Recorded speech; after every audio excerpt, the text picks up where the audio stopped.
What's up, everyone? It's Gardner, and this is a really special episode tonight. You see, I just noticed I have like 1,000 subscribers. So, this is a special episode kind of celebrating that, and I'm also going to address the question, what's the meaning of life? And my last couple episodes, I talked about like some deep meditative experiences that I've had, and I got a lot of interesting comments from people telling me what they thought I experienced, and I even got comments from Panyo Basa.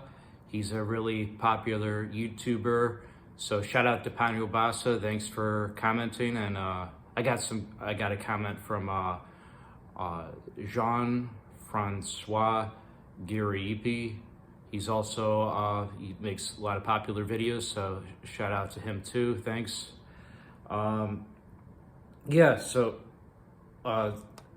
get asked this question. F. Gardner, what do you think the meaning of life is, or like what happens after death or the afterlife? And I've been asked about like there's the whole idea of the cosmic joke, that like once you realize what the meaning of life is, it's like you realize this is all a joke. And that kind of occurred to me too. I'm not claiming enlightenment or anything. I'm still trying to, I'm a Buddhist.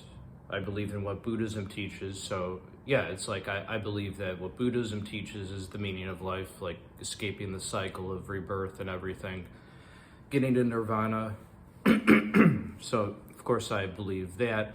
But the whole idea of the cosmic joke, that's really interesting, because like, my experience, it's like that I was describing, like if since I think this is all an illusion, it's like, well, the cosmic joke, that I guess kind of makes sense then, if this is all an illusion, a dream, a fantasy, then yeah, I could see how that would sync up or fit into that, like a sudden realization, oh, this is all a joke, or oh, this is all an illusion, like a sudden epiphany sort of thing like that. Because I've already talked about quite a bit at this point, my experience for what I was trying to describe. But yeah, it was like things dissolving all of a sudden. And realizing that this is an illusion. When I say dissolving, like peeking behind the curtain and realizing that this isn't really going on. So I'm using conventional speech to try to describe this. And yeah, the whole idea of the cosmic joke thing seems like it syncs up. And yeah, that I felt the experience was irreversible, like that I'm not really here, that I'm really there, that I've never left there, this state of unreality, but that I don't have a self, there's no self, that I don't exist, that none of this is happening. That it's like you look everywhere and it's like, imagine like a blank canvas and everything is constantly being drawn there by your mind, but that's part of the illusion. This is so hard to put into words, but yeah, again, I'm trying. And the whole cosmic joke thing, yeah, it makes sense. And it's like you're two places at once, that I'm here right now is an illusion, and I'm really in this state of unreality, that I've never existed, that this has always been a dream or a fantasy. And realizing that seemed like, not just seemed, I knew it was like irreversible, like I'm always gonna know this is true. Well, I don't want to repeat myself about everything I talked about before, but I just wanted to say, in the context of the cosmic joke, since yeah, I've wondered about, yeah, the cosmic joke. What does that mean in the context of this? Because it seems to, yeah, make some sense. And that it's like the mind, your mind is it's unreliable. Your logic is unreliable. That your thoughts, you're not your thoughts. So why would you rely on your thoughts and logic and history? But yeah, what they teach in the Eastern religions, that it's pointing toward this realization. I remember at some point reading somewhere or hearing somewhere that there's a Buddhist teaching where the Buddhist said something like, if you find out I'm not real, I believe the Buddha was real, but something like, if you find out I'm not real and that none of this happened, my teachings are still true, or something like that. I don't want to put words in the Buddha's mouth. I'm paraphrasing what I remember. It was something like that. And yeah, that type of teaching that makes the most sense, like in Buddhism, because of the whole, yeah, unreality thing. And yeah, like I've had people ask me about like fake history, like whatever, the Tataria conspiracies about ancient history. They're trying to cover that up. If what we're taught, it could be fake, since I already question a lot about history. And it's like, could these have just been planted here? Like stories that we think are true, but that never ultimately happened. I guess that would make sense if this is a dream or an illusion or a fantasy. Yeah, it's really deep stuff. And oh, I was asked, what do I think about, let's see, Christopher Langan. He has like the highest IQ recorded in the United States, I believe.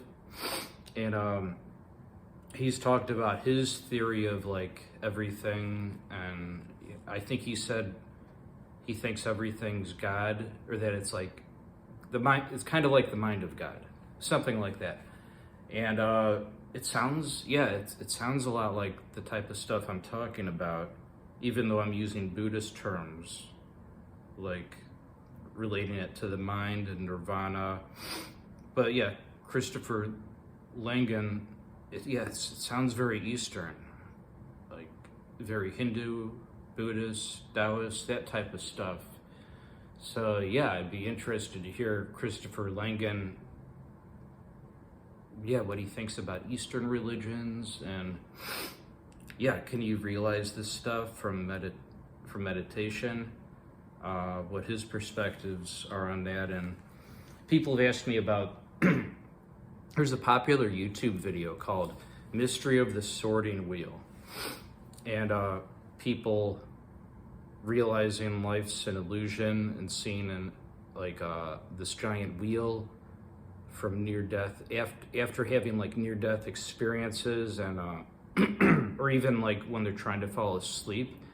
And I watched that video about the mystery of the sorting wheel, and it sounds very similar to the stuff I'm trying to describe. Like I could even remember, so the videos I've done before where I talked about these meditative type experiences that I've had, I cited 3 main times that it's happened to me. Once when I was a kid, once when I was in my early 20s, and then another time in my later 20s. But there have technically been other times, like, other than that, and those are like the 3 main times, like the most profound or whatever, heaviest times, heaviest experiences I've had. And the other times, I do remember occasions where I'm lying down in bed, and it was just like a sudden, like, little glimpse of something, And the way they're trying to describe that is like this wheel thing. It sounds so similar to what I'm kind of trying to describe, but the three main times I was describing it, it was like I broke through that or something. Like that if you focus enough, or maybe don't focus, maybe just like don't think at all, or something like that, that you go through it and see it's an illusion. And I was hearing terms like, or descriptions of like life is like a giant film reel and projection. It all sounds so similar. It all begins to sound like, okay, we're all trying to describe the same thing ultimately. And that, yeah, and all these people talking about lying down in bed for whatever reason. I guess that happens a lot when people are lying down in bed. And yeah, it was also pointed out to me how there's the whole, you know, how there are like declassified documents and stuff that the CIA and other whatever organizations release. I'm not saying I automatically just believe whatever the CIA or whatever say, but it seems like they're trying to investigate reality, like trying to figure it out. And I remember there's a famous example, a famous declassified document called the Gateway Process. And they talk about there being like, they talk about this all being in some sort of illusion. And I think they use the term the universal wheel, that this is all within a wheel.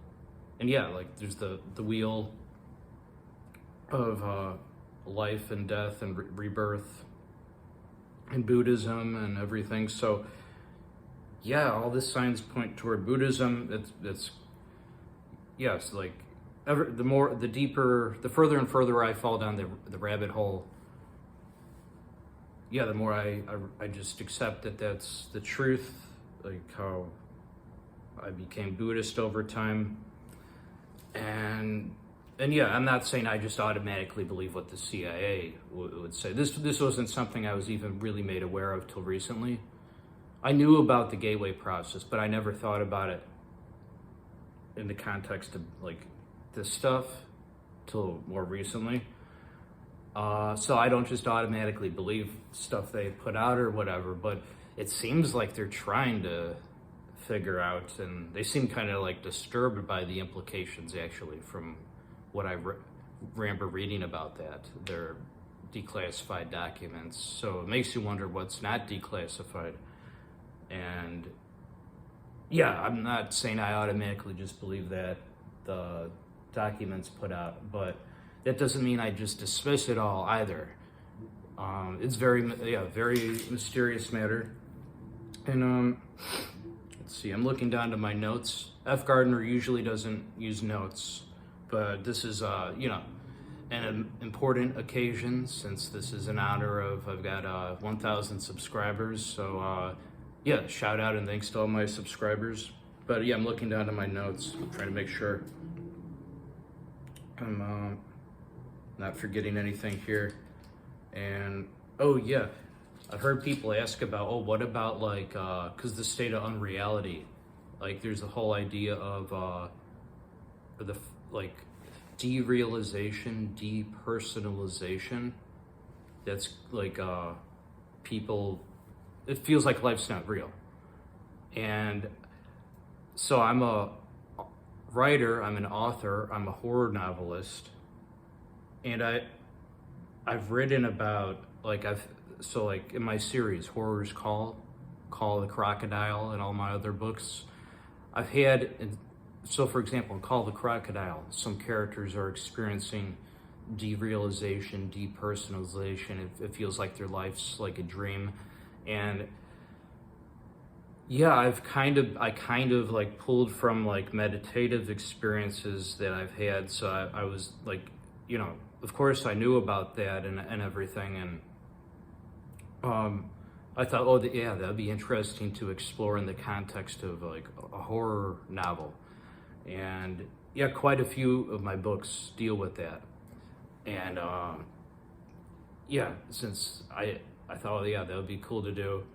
to implement these sort of things, because a lot of religions talk about that stuff, like Buddhism and Hinduism, Taoism. They don't necessarily use the terms like derealization, depersonalization, but like I know in Buddhism there's the pit of the void, which it's like if you're getting close to enlightenment, but you're not perceiving it right, it could feel scary. And even Christian mysticism, they talk about the dark night of the soul, which it sounds like the same thing, actually. They're describing it differently. With like, one has Buddhist terms, one has Christian terms for the doctrine or whatever. But it's like the state of unreality. And yeah, it's fascinating. And meaning of life. Well, yeah, F. Gardner's a Buddhist, so I view it in a Buddhist context. But ultimately, yeah, it's like, I think part of, the meaning of life is realizing that life isn't exactly real, but we're not perceiving like what unreality would be like correctly. Like, don't rely on your mind or your just limited logic, and because you're basing that on like your logic that's part of the simulation or illusion. So it's unreliable. It might like point toward the truth, but you need to ultimately like let go of that, and that it can like point toward or lead you to this state of unreality that, oh, this isn't even happening. It's not going on. It's an illusion. And yeah, so I think that is part of it. Even though I'm Buddhist, and I believe in escaping the cycle of rebirth. I think a lot of it that I think people are often afraid to talk about is that reality doesn't even exist. Like, this is an illusion. What we're experiencing right now is, it flat out isn't even happening. And you need to, don't get terrified by that. Don't get scared. Otherwise you can get in like this dark night of the soul or pit of the void, whatever. States where you're just like freaking yourself out, but that you need to get to the state of unreality, and then it's like you realize and it like accept, okay, this has always been a dream, that it's not really going on. So I think that's a large part of like what the meaning of life is, if you can even use the term life, because if this is an illusion, then there is no life, or at least it's different from what we're perceiving it as, that we're not perceiving it correctly. And it's like two places at once. Like I'm not claiming enlightenment or anything, but from what I'm remembering, it's like, okay, I'm not really here. This is the illusion. I'm really outside of the illusion. Like right now, I'm here as like a hologram or whatever, or projection hologram myself, and I'm really in this state of unreality, and I know that. But conventionally, here I am, but this is an illusion. So, and then it was like recognizing that it was this like irreversible, like, it was like I was ripped out of reality. But I've always been ripped out of it. I've never been here. That this is just the illusion. That, okay, it's not real. I'm really still in this state of unreality where I know it's all fake, it's all an illusion, but like on a conventional level, it seems like I'm here. And I don't know, maybe that sounds crazy or far out, or But that's, yeah, best I can phrase that right now, is that you need to realize that this isn't really going on. And I don't claim enlightenment. I'm not claiming enlightenment or anything holy. I believe in what the Buddha said, and I'm trying to figure it all out myself. And yeah, but what do I think the meaning of life is? Yeah, those are my thoughts on it. And the whole idea of the cosmic joke, yeah, it's pretty profound stuff. It sounds kind of whatever, freaky, not to make light but of it, but it makes sense in the context of like what Eastern religions say, that it's like, oh, a joke, in the sense, yeah, oh, okay, this has always been an illusion, but you don't realize it till you experience that. So yeah, the cosmic joke, the meaning of life, yeah, all very deep stuff. And okay, well, yeah, this is my special episode for 1,000 subscribers. Hard to believe. It's been, what, I think a little over a year since I started doing my YouTube channel. So that's, yeah, so cool. Shout out to all my fans. Yeah, shout out to every single one of my fans. F. Gardner loves you. You're the best. Thanks for subscribing. And check out my Rumble channel if you haven't already. That's called F. Gardner Uncensored, where I have different videos than the ones on here. So, but I'm gonna do both. I'm gonna keep doing YouTube videos and Rumble videos for F. Gardner Uncensored. And yeah, check out my books, Horror's Call. Yeah, I have audiobooks now too. So thanks everybody for watching, and F. Gardner will catch everybody later. Bye.